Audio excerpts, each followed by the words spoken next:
Welcome to Romance Tales by Mandy. Don't forget to subscribe and turn on notifications so you never miss a story.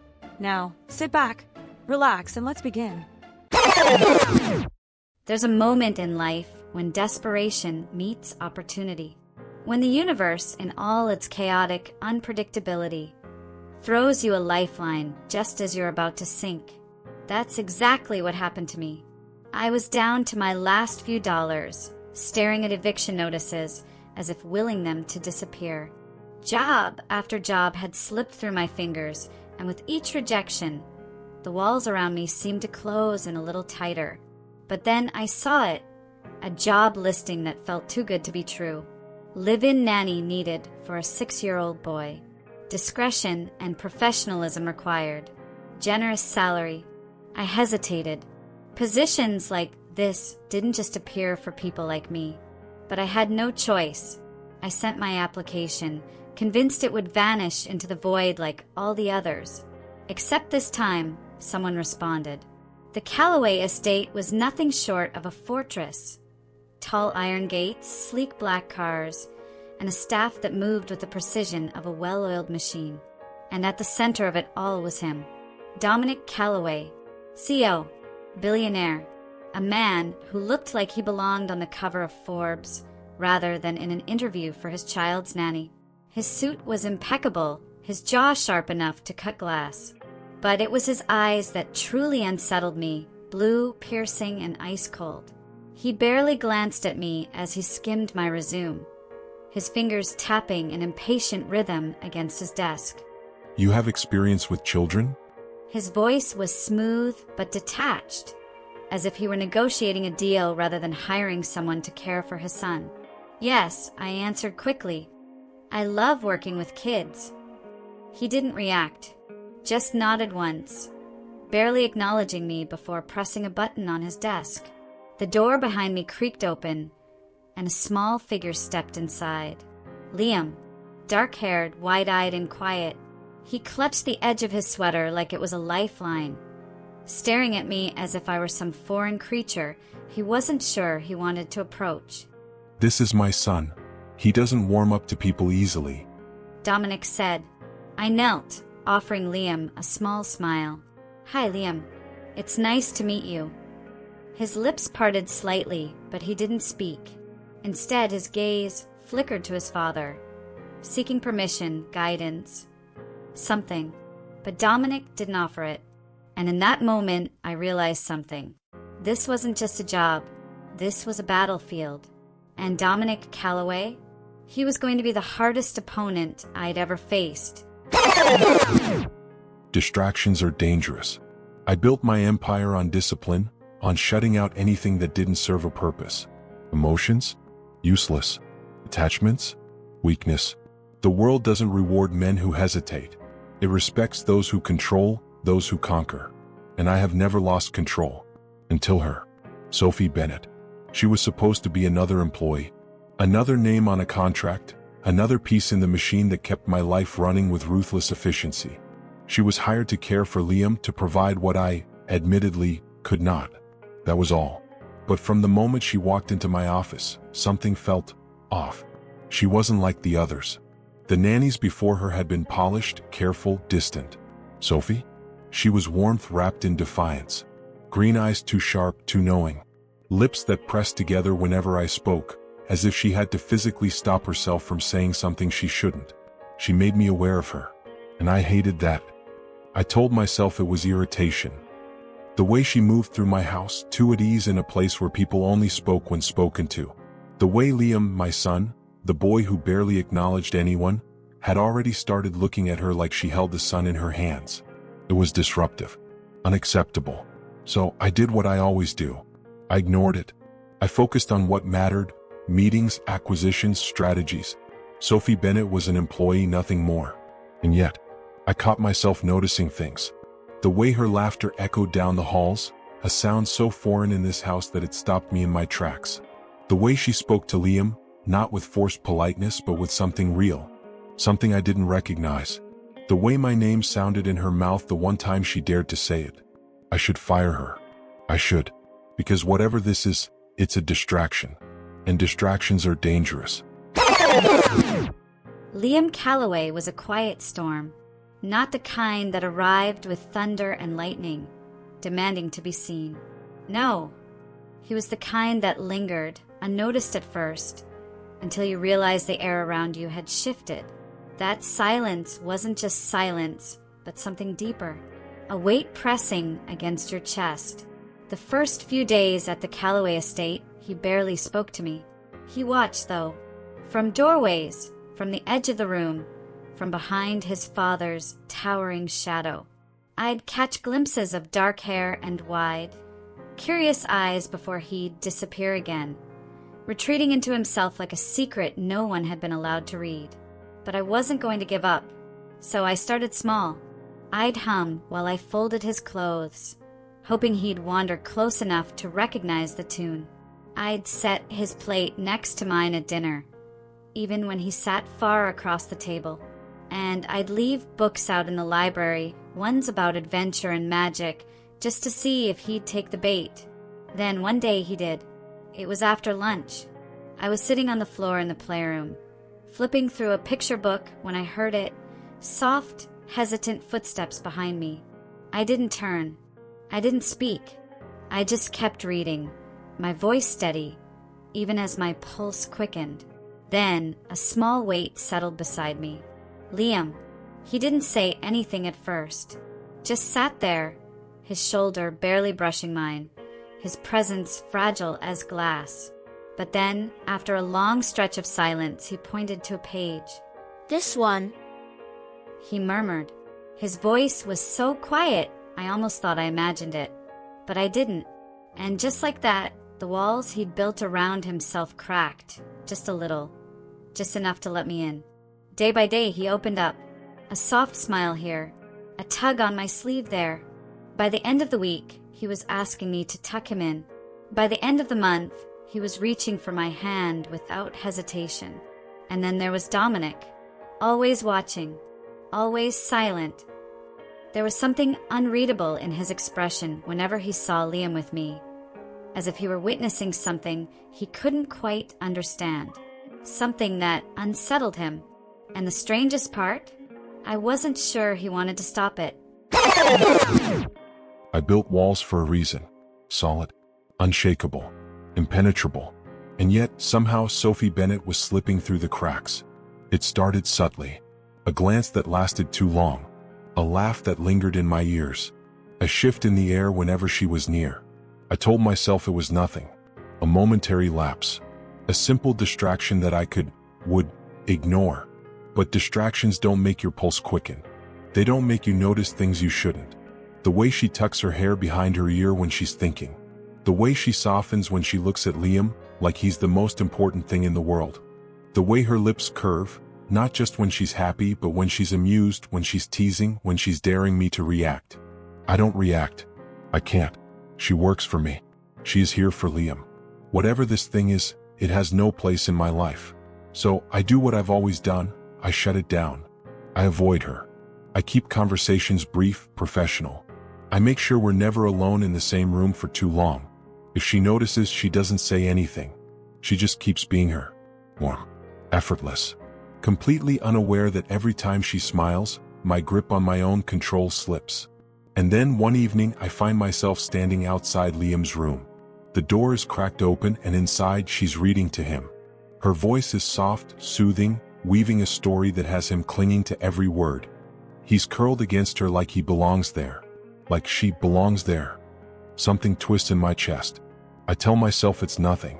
I tell myself to walk away. But for the first time in years, I'm not sure if I can. It's nothing. That's what I tell myself every time my stomach tightens when he walks into the room. Every time I catch my breath when his eyes lock onto mine, cool and unreadable. Every time his voice, deep and controlled, sends a shiver down my spine. It's nothing. He is my boss. And yet, the tension between us hums like a wire pulled too tight. It wasn't like this at first. In the beginning, he barely acknowledged me beyond what was necessary. But now I feel him, even when he isn't looking at me. a presence that lingers, that unsettles me in ways I can't explain. I tell myself I'm imagining it, that it's one-sided, because Dominic Calloway doesn't smile. He doesn't soften, except when he looks at Liam. I see it in the rare moments when he thinks no one is watching, the ghost of something tender in his expression, a flicker of warmth that vanishes as quickly as it appears. And every time I wonder, will he ever look at me that way? I shouldn't want that. I shouldn't crave it. But then there are the moments when his guard slips, just for a second. The way his gaze lingers when I laugh. The way his jaw tightens when another man talks to me. The way his fingers brush mine when we reach for the same thing. And he pulls away like he's been burned. It's nothing. I repeat it like a mantra. But deep down, I know it's a lie. The storm is relentless. Rain lashes against the glass, the wind howling through the trees like a living thing. Thunder cracks so loud it rattles the walls. I've never been one to care about storms. I barely register them. Their background noise insignificant. But tonight something feels different. I hear it before I see it. Liam's small feet racing down the hall. The faint hitch in his breath. He's afraid. I know that sound. But before I can step out of my office, he's already disappeared around the corner. He didn't come to me. A sharp pang hits my chest. Unexpected. Unwelcome. I follow. And that's when I find them. Sophie's door is slightly open, the warm glow of a lamp spilling into the dim hallway. Inside, Liam is curled up against her, his little fingers clinging to the fabric of her shirt. She's stroking his hair, whispering something soothing, her voice soft as silk. And then she hums. It's a tune I don't recognize, but the effect is instant. Liam relaxes. His breathing evens out. The fear that sent him running just minutes ago has vanished, replaced by something I haven't been able to give him. Comfort. I should walk away. I should turn around and pretend I never saw this. But I don't. I stand there, frozen in place, watching the way she holds him. The way she so effortlessly fills a void I hadn't even realized was there. The way she makes this house, this cold, lifeless mansion, feel like something it hasn't been in years. Like a home. And for the first time in a long time, I feel it. The chill inside me. The emptiness. And the terrifying realization that maybe I've been the one afraid all along. It's just dinner. That's what I tell myself as I sit across from Dominic at the long, impossibly polished dining table. Liam had already been tucked into bed, leaving just the two of us in the dim glow of the chandelier. The air is thick, charged with something unspoken. I shouldn't be nervous. I shouldn't be aware of him like this. But I am. His sleeves are rolled up, the top button of his shirt undone. He looks different, less like the untouchable CEO and more like a man who has been watching me all evening with an intensity that sets my skin on fire. We don't talk much. The clinking of silverware is the only sound between us. But it's not silence. Not really.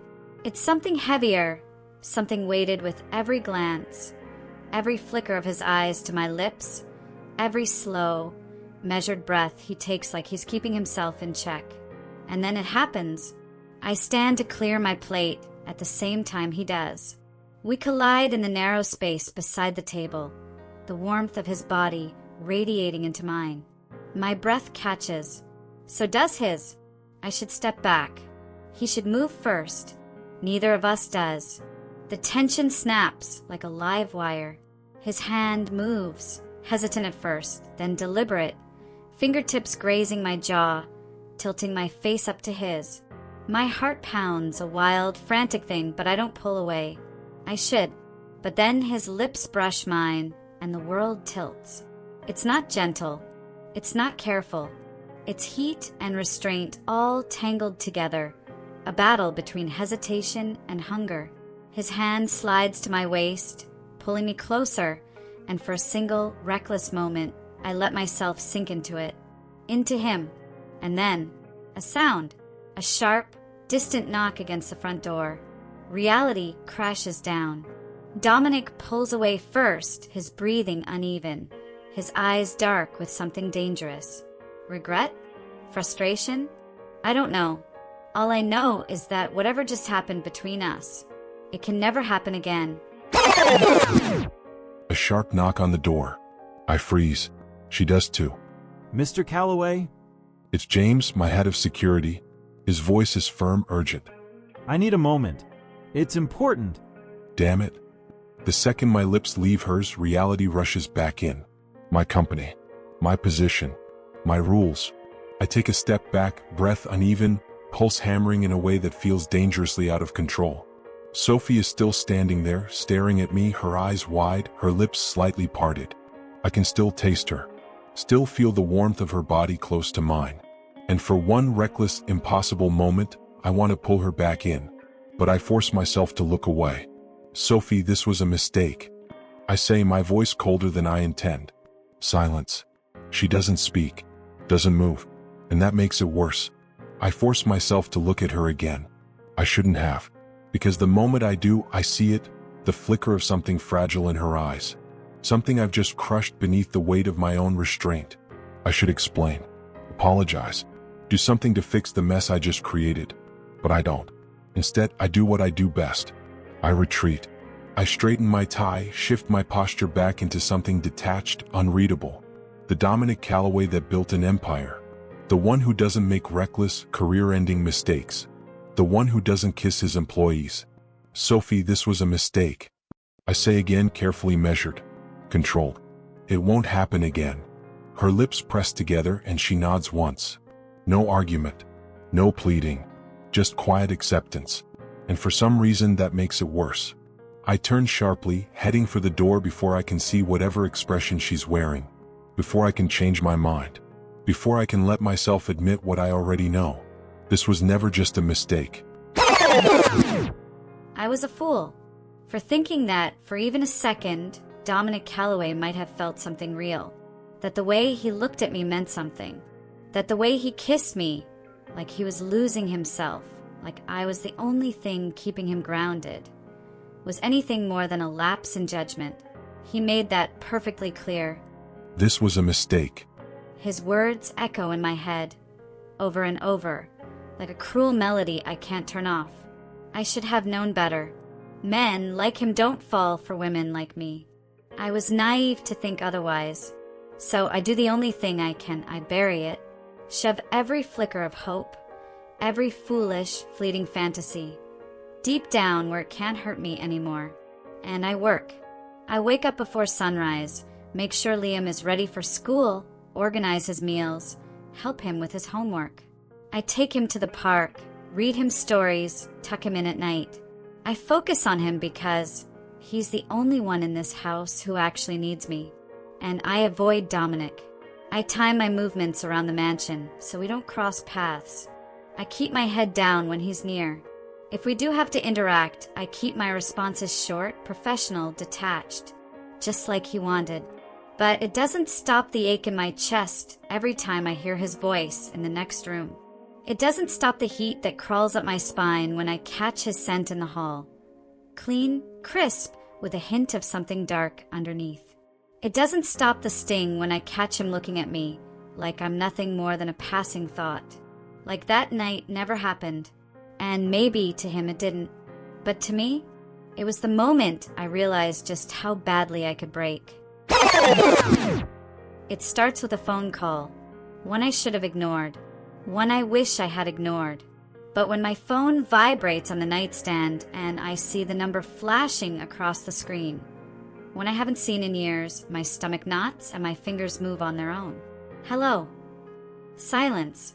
Then, a voice I prayed I'd never hear again. Well, well, Sophie Bennett. Thought you could disappear forever? My throat tightens. I grip the phone so hard my knuckles ache. You have the wrong number, I say, my voice too shaky to be convincing. A low chuckle slithers through the speaker, sending a chill down my spine. Don't play dumb, sweetheart. We both know I don't forget a debt, and neither should you. My pulse hammers in my ears. The walls of my small bedroom in the Calloway mansion feel like they're closing in. I don't owe you anything, I whisper, but even I don't believe it. See, that's where you're wrong. His voice darkens, smooth and threatening, like a blade pressed against my skin. You owe me, Sophie, and it's time to pay up. I swallow hard. I don't have anything. You have him. My breath catches. Liam. Panic explodes in my chest, a wildfire consuming every rational thought. You stay the hell away from that boy. I hiss, my entire body trembling. Another laugh, amused. Relax. I don't hurt kids. But you owe me, and if you think you can hide behind that rich bastard you work for, think again. Calloway won't want you once he knows who you really are. Terror grips me. I thought I'd buried this part of my life. I thought I was safe. But the past doesn't stay buried. It claws its way back when you least expect it. And now I have everything to lose. I should have known. From the moment she walked into my home, I should have seen it. The lies, the deception, the past she tried so desperately to hide. But I didn't. Instead, I let my guard down. Let her get close to my son, close to me. And now, as I stand in my office, gripping the paper in my hand so tightly it crumples, all I can feel is rage. A file sits on my desk, thick, heavy, filled with pages I never should have had to read. A past I never should have had to uncover like this. Fraud, unpaid debts, connections to men who should be rotting in a prison cell. Sophie Bennett is not the woman I thought she was. She lied to me, lied to Liam. The sound of the door opening makes me look up. And there she is, standing in the doorway, her eyes wide, uncertain. But she knows. She knows. Dominic? Her voice is careful, like she's afraid of what she'll find in my expression. Good. She should be afraid. I toss the file onto the desk between us. Tell me it's not true. She flinches, her gaze flickering to the damning evidence in front of her. Dominic, I can explain. Explain? The word snaps from my mouth like a whip. What exactly do you think you can explain, Sophie? That you've been lying since the day you walked through my door? That you hid your past, your debts, your connections too? My jaw locks. Did you think I wouldn't find out? Her throat moves as she swallows, and I see it, the panic, the guilt, but no denial. No damn denial. I never meant to lie to you. I needed this job. I needed a fresh start. She says, her voice breaking. A bitter laugh rumbles from my chest. A fresh start? You thought working in my home, being near my son, was the way to fix your mess. Her lips part, but no words come out. Because there's nothing she can say that will undo this. Nothing that will take back the betrayal that's burning through me like acid. I take a slow step back. A deliberate distance. I want you gone. Sophie inhales sharply, like the words physically hit her. Dominic. Now. She blinks rapidly, as if she can't believe this is happening. As if she expected something else from me. And for a moment, a fleeting, pathetic moment, I almost hate myself for the way her face crumbles. But then I remember Liam. I remember how much he trusts her. How much I trusted her. And that anger flares back, hot and undeniable. I don't want you near my son, I say, voice like steel. Not now. Not ever. A choked sound escapes her lips, but I don't waver. I can't. I spent years building walls to keep people out. And Sophie? She just proved why they should have never come down in the first place. The silence is the worst part. When I close my eyes at night, I hear it, the absence. The missing laughter. The small footsteps that used to follow me down the halls. The tiny voice calling my name with unshaken trust. Liam. I had to leave. I didn't have a choice. But God, it hurts. The apartment I returned to is smaller than I remember. Colder. I sit by the window, staring out at the city lights, but all I can think about is that mansion, the home I was in just days ago. The home where a little boy wrapped his arms around me and told me he felt safe. Where a man with ice in his veins started to thaw, just a little. Dominic. I shake my head. No. I can't let myself think about him. Not after the way he looked at me. Not after the way his words cut straight through me. sharp and merciless. I don't want you near my son. Not now. Not ever. A lump rises in my throat, but I shove it down. I knew this would happen. I knew better than to believe, even for a second, that I could belong in his world. And yet, I let myself hope. A single tear slips down my cheek, but I wipe it away quickly. I have to move on. I have to find a new job, rebuild my life. But then, my phone buzzes. My heart jumps before my mind can catch up. I reach for it, pulse hammering. For a foolish second, I think, what if it's him? But when I look at the screen, my chest tightens. It's not Dominic. It's a message from an unknown number, and the words make my breath catch. Sophie, please come back. Liam. I tell myself I made the right choice. I say it every morning when I step into my office, drowning in back-to-back meetings, my schedule airtight, just the way I like it. I say it every evening when I walk through the front doors of my house, greeted by pristine silence and order. I say it every night when I lie awake in bed, staring at the ceiling, forcing myself to forget the way she looked at me. Like I shattered something inside her. Like she never expected me to be that cruel. And maybe she was right. I've spent years making sure I never let myself get close to anyone. Love is a weakness. I learned that the hard way. I loved once, and I lost. The night my wife died, something inside me died too. I buried it beneath work, beneath discipline, beneath an unbreakable wall of control. I convinced myself that it was the only way to survive. That if I never let anyone in, I would never have to feel that kind of pain again. And then Sophie came into my life. She wasn't supposed to matter. She was supposed to be temporary, a nanny, an employee, nothing more. But she wasn't. She was sunlight in a house that had been dark for too long. She was laughter in a place that had forgotten the sound of it. She was warmth where I had forced myself to be cold. And I let her in. That night in the kitchen when I kissed her, I forgot every rule I had set for myself. Forgot every reason I had to keep my distance. I only knew that I wanted her. That she was looking at me like she wanted me too. That for the first time in years I felt something more than duty, more than responsibility, something reckless and consuming and dangerous. So I pushed her away. Because if I let myself feel again, I might lose everything. Liam barely speaks to me now. He sits at the dinner table, pushing food around his plate, his little face tight with frustration. When is Sophie coming back? He asked me once, his voice small but steady. She's not, I told him. His hands curled into fists. His chair scraped against the floor as he stood abruptly, storming away without another word. I should have called him back. Should have said something to soften the blow. But I didn't. Because deep down, I know I'm a hypocrite. Liam isn't the only one who misses her. I catch myself looking for her without meaning to. In the kitchen, where she used to hum under her breath while making Liam's favorite pancakes. In the hallway where she'd bend down to tie his shoelaces before school.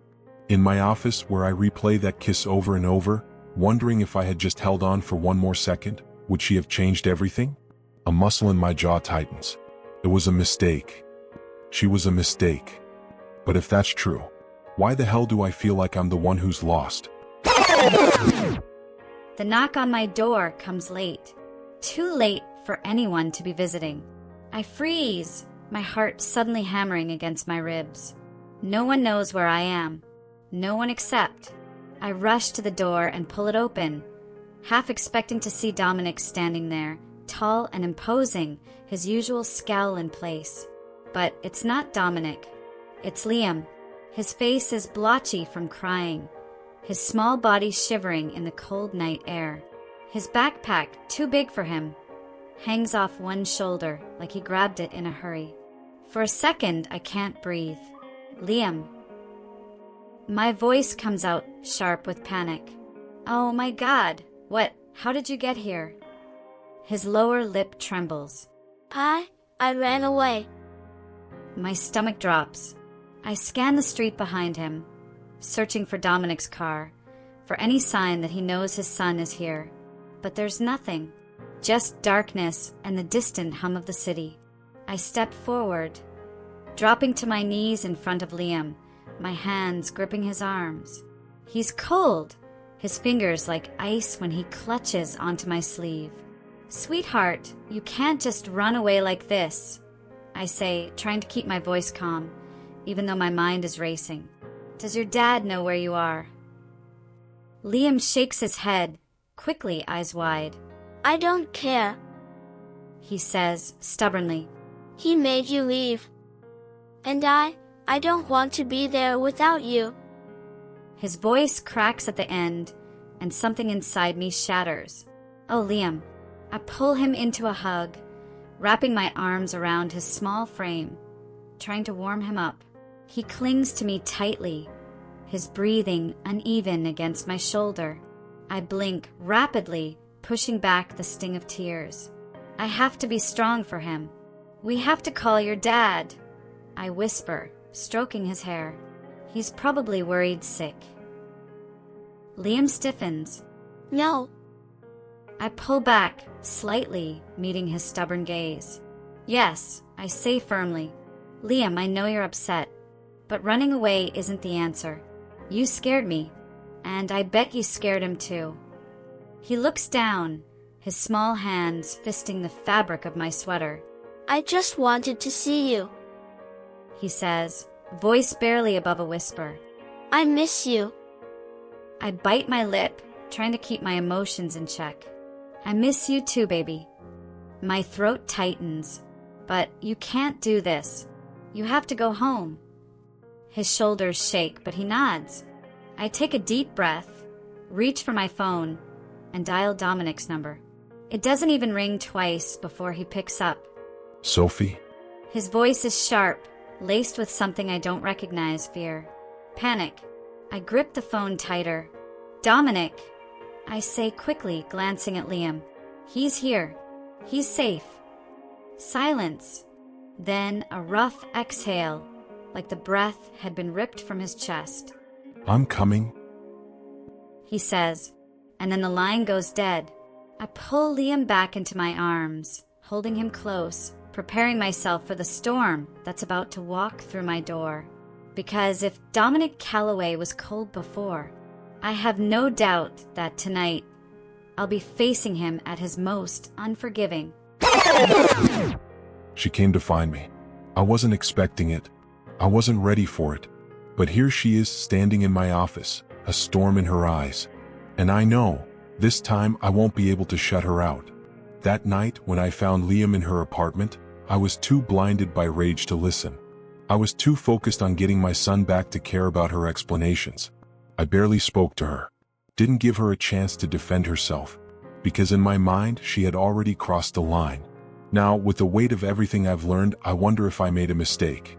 I have nothing to hide, she says, her voice steady, though I see her fingers trembling. I have nothing to hide. She swallows hard, her throat working around the words. You never even gave me a chance to explain. She's right. I was so quick to believe the worst, so fast to turn my back on her. Say it, I demand now, stepping closer. Say whatever it is you need to say. She lifts her chin. I owe money, she says simply, and my gut tightens.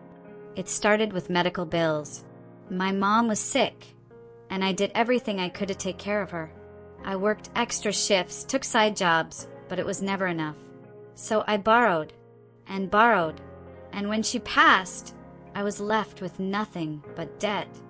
Her voice is quiet, but her words hit like a wrecking ball.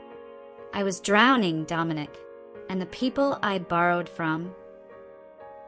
She lets out a bitter laugh. They weren't exactly the kind you just walk away from. I feel my hands curl into fists. How had I not known this? How had I not even thought to ask? She exhales shakily, arms wrapping around herself. So yes, I took jobs I didn't want.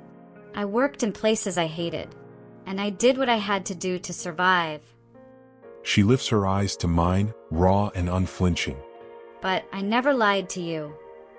She continues, softer now. I just never thought you'd care enough to ask. That lands like a punch to the ribs. I was terrified when I met you. Because for the first time in years, I had something good. Something safe. I didn't want my past to take that away from me. That lands like a punch to the ribs. For once. She whispers. I searching mine. Just tell me the truth. Do you really think I'm that person? Do you really believe I would hurt you? Hurt Liam? I don't. God help me. I don't. But admitting that means admitting I was wrong. That I let my own fears dictate my judgment.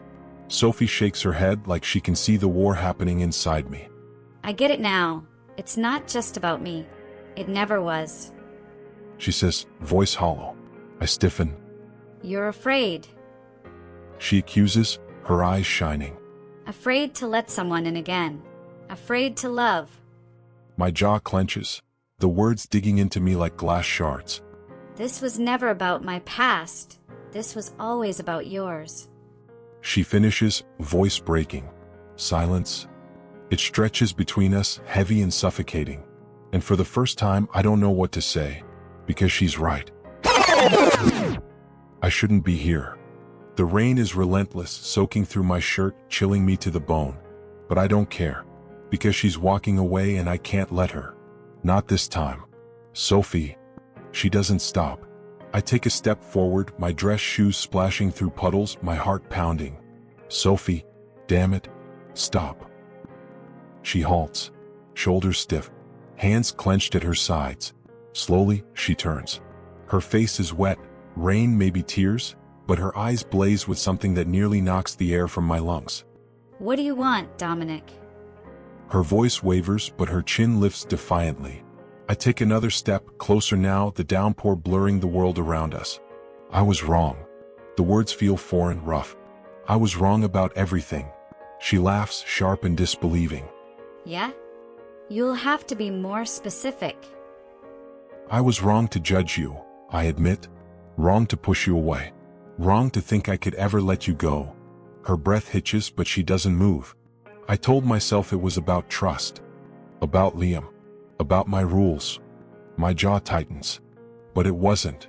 I run a hand through my drenched hair, exhaling hard. It was about me. Lightning flashes in the distance, illuminating the anguish on her face. I told myself I had nothing left to give. That my heart died with my wife. That I was better off alone.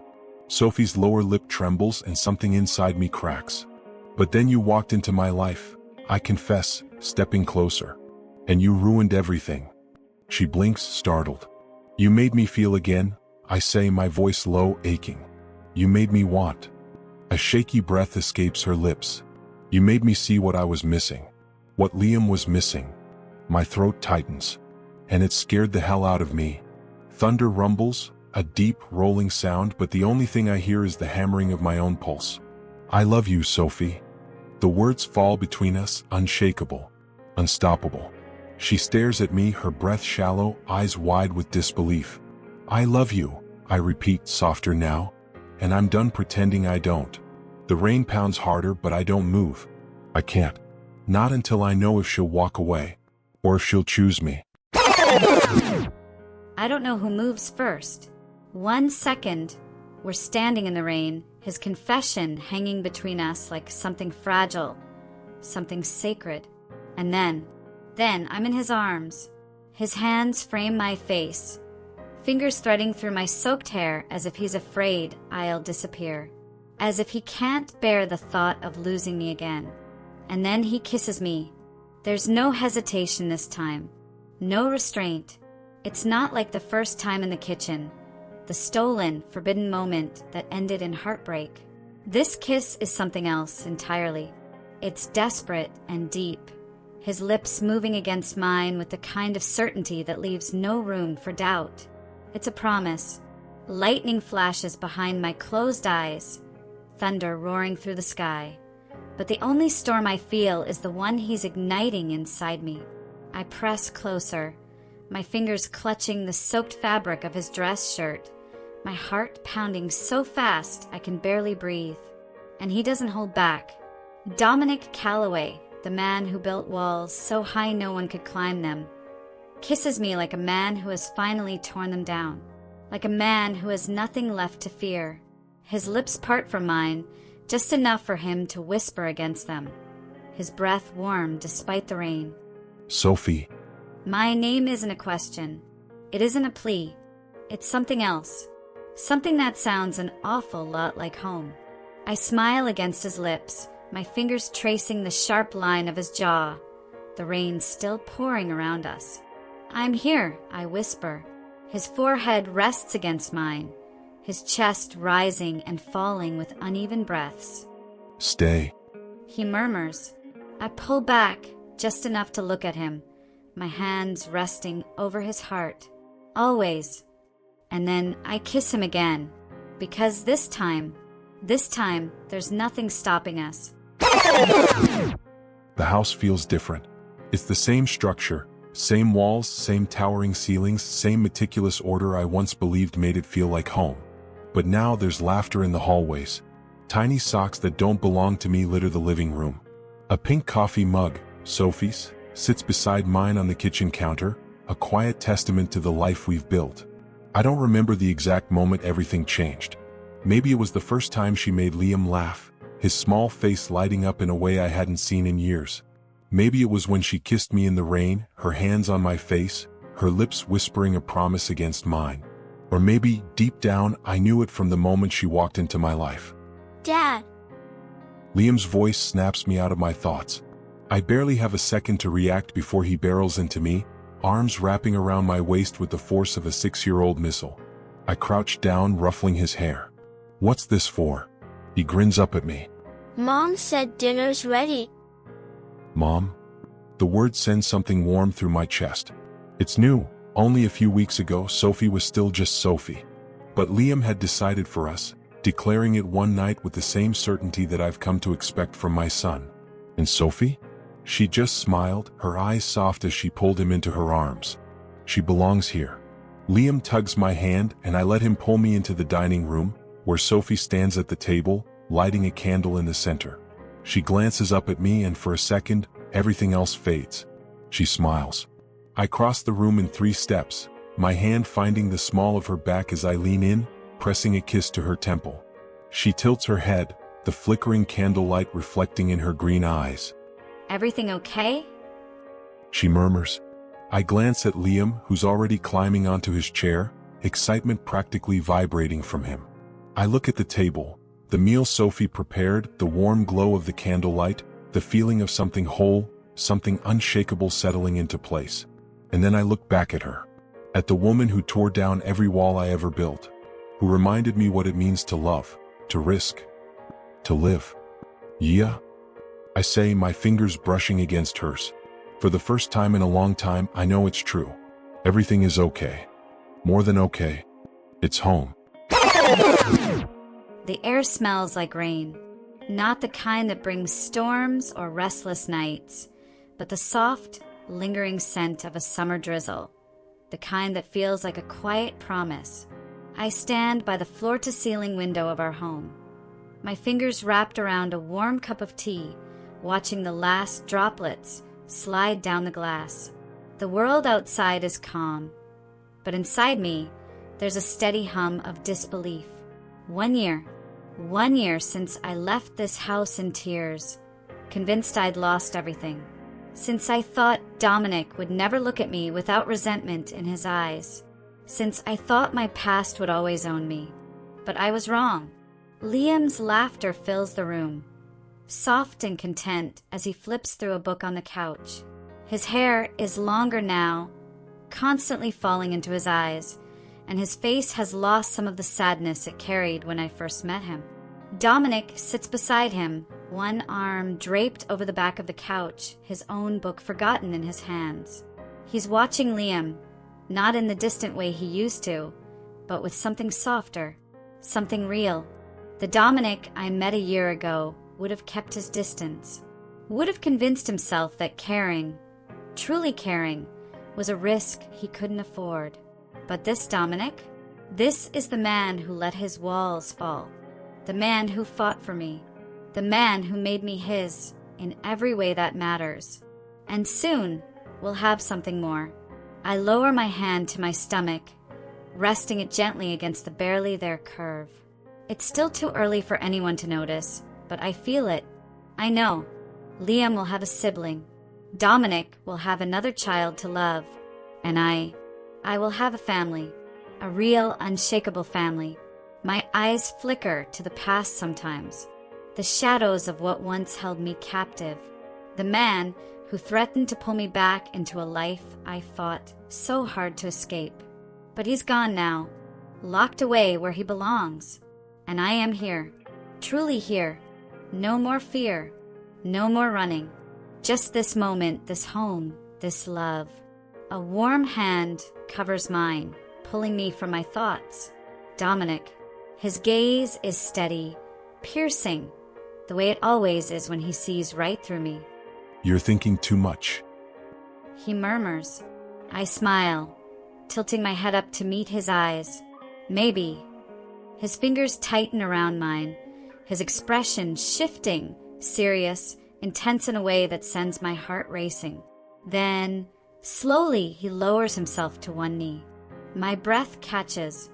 I've spent years convincing myself that love was something I could live without. He says, voice low. Steady. He exhales, his thumb brushing over my knuckles. I was wrong. I don't want to live without you, Sophie. Not now. Not ever. Tears blur my vision as he pulls a small velvet box from his pocket, flipping it open to reveal the most breathtaking ring I've ever seen. Marry me? The world outside is quiet, the rain a gentle hum against the windows. But inside my heart is pounding, because this moment, this man, this love, it was always meant to be mine.